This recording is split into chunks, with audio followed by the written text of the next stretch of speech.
جب جوتے پہ جوتے لگنے لگے، یہاں تک کہ اتنے جوتے پڑے تو کہنے لگا معاف کر دیں، میں کھاتا ہوں۔ پھر اس نوجوان نے مار پڑنے کے بعد وہ کھانا بھی کھایا اور ان ڈاکوؤں کو واقعہ بھی سنایا، اور ان کے ساتھ مل کر وہ کھانا بھی ختم کیا، اور ان ڈاکوؤں نے پھر اس نوجوان کو چھوڑ دیا۔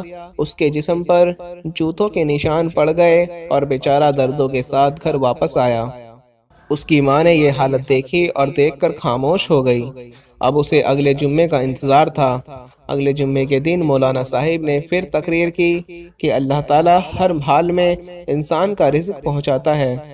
جب وہ بیان اور نماز کے بعد فارغ ہوئے تو یہ مولانا صاحب کے پاس جا کر کہنے لگا، مولانا آپ ادھورے مسئلے بیان نہ کیا کریں۔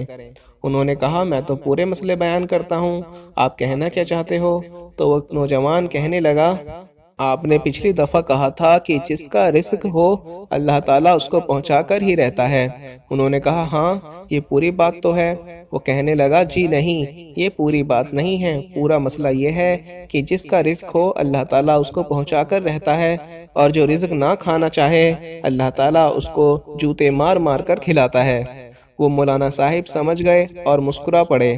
ناظرین، آپ اس بات سے، اس واقعے سے آپ خود ہی اندازہ لگا سکتے ہیں کہ جو انسان کے قسمت میں، جو انسان کے مقدر میں رزق ہوتا ہے، جو رزق پانی لکھا ہوتا ہے، وہ مل کر ہی رہتا ہے، چاہے کچھ بھی ہو جائے۔ تو آج کی اس ویڈیو میں اپنے ناظرین کو بتانے جا رہا ہوں، ان کی حوصلہ افزائی کے لیے، ان کی تھوڑی سی پریشانی کو کم کرنے کے لیے میں نے ایک چھوٹی سی یہ کہانی آپ کو سنائی، چھوٹا سا یہ واقعہ سنایا۔ تو جو لوگ چاہتے ہیں کہ اللہ پاک ان کو رزق عطا فرمائے، ان کو دولت عطا فرمائے، تو وہ آج کا یہ عمل لازمی کریں کہ رات کے وقت جب بھی آپ کی آنکھ کھلے تو آنکھ کھلتے ہی آپ نے فوراً 5 بار قرآن پاک کی سورہ الم نشرح کی تلاوت کر لینی ہے، 5 بار سورہ الم نشرح پڑھ لینی ہے۔ اگر آپ لوگوں کو زبانی یاد نہیں تو آپ لوگ قرآن پاک سے دیکھ کر پڑھ سکتے ہیں، اس کے لیے آپ نے باوضو ہو کر اس سورت کی تلاوت کرنی ہے۔ لیکن میں آپ لوگوں سے یہی گزارش کروں گا کہ ایک چھوٹی سی سورہ مبارک ہے یہ، آپ اس کو اگر زبانی یاد کر لیں تو میرے خیال سے آپ کے صرف 5 سے 10 منٹ لگیں گے۔ ہو سکتا ہے کہ آپ میں سے بہت سے ناظرین ایسے ہوں جن کو زبانی یاد ہو، لیکن جن کو یاد نہیں تو وہ جب بھی نماز ادا کرنے کے لیے مسجد میں جائیں تو مسجد میں قرآن پاک موجود ہوتے ہیں، وہاں سے آپ قرآن پاک سے سورہ الم نشرح کو 5 سے 10 منٹ اگر آپ ٹائم دے دیں تو آپ کو آسانی کے ساتھ یاد ہو جائے گی۔ تو پھر جب آپ کی رات کو کسی بھی وقت آنکھ کھلے تو آپ نے صرف 5 مرتبہ اس سورہ مبارک کی تلاوت کر کے دونوں ہاتھ آسمان کی طرف اٹھا کر اللہ پاک سے اپنے رزق کے لیے دعا کر لینی ہے۔ انشاءاللہ آپ آج سے یہ عمل کرنا شروع کر دیں۔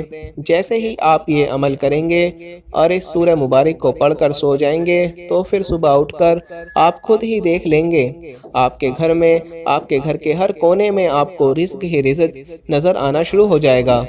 گھر میں رزق کی برکتیں اور رحمتیں نازل ہونا شروع ہو جائیں گی۔ ناظرین، قرآن پاک، سارے کا سارا قرآن پاک برکتوں اور رحمتوں سے بھرا ہوا ہے، صرف ہم لوگ ہیں کہ ہم ان سے فائدہ حاصل نہیں اٹھاتے۔ اگر آپ لوگ رزق کی وجہ سے پریشان ہیں تو برائے مہربانی آج سے ہی رات کے وقت آپ یہ عمل کر لیں۔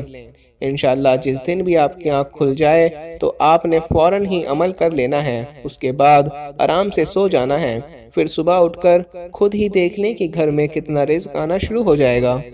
میں امید کرتا ہوں کہ آج کی ہماری یہ کاوش، آج کی ہماری یہ ویڈیو آپ کے لیے بہت فائدہ مند ثابت ہوگی، اور انشاءاللہ آپ کا حوصلہ افزائی ہوگا، اور آپ کو اس ویڈیو کی وجہ سے، اس عمل کی برکت سے آپ کو اتنا فائدہ ہوگا کہ آپ کی مالی پریشانی ختم ہو جائے گی۔ بہت سارے ای میلز اور میسج آ رہے تھے کہ ہمیں شوگر کی دوائی بتائیے، تو اگر آپ کو شوگر کی بیماری ہے یا دھات کی بیماری ہے یا مردانہ طاقت سے ریلیٹڈ کوئی بھی بیماری ہے تو ہمارے پاس ان سب بیماریوں کی دوائی موجود ہے۔ جس سے آپ کی بیماری گارنٹی سے جڑ سے ختم ہو جائے گی۔ آپ کو صرف یہ دوائی ایک بار ہی منگانی ہوگی، ایک بار سے ہی آپ کی دوائی سے آپ کی جو بیماری ہے وہ جڑ سے ختم ہو جائے گی انشاءاللہ۔ ہمارے جو عالم ہیں انہوں نے اس دوائی پر پڑھائی کی ہے، وظائف کی ہیں، تو اگر آپ دوائی منگوانا چاہتے ہیں تو ہم کوریئر سے آپ کے پاس دوائی بھیج دیں گے۔ دوائی کے پرائس بھی زیادہ ہائی نہیں ہیں۔ دوائی منگوانے کے لیے آپ اسکرین پر دیے گئے نمبر پر واٹس ایپ کر کے دوائی آرڈر کر سکتے ہیں، اور زیادہ جانکاری کے لیے آپ واٹس ایپ پر میسج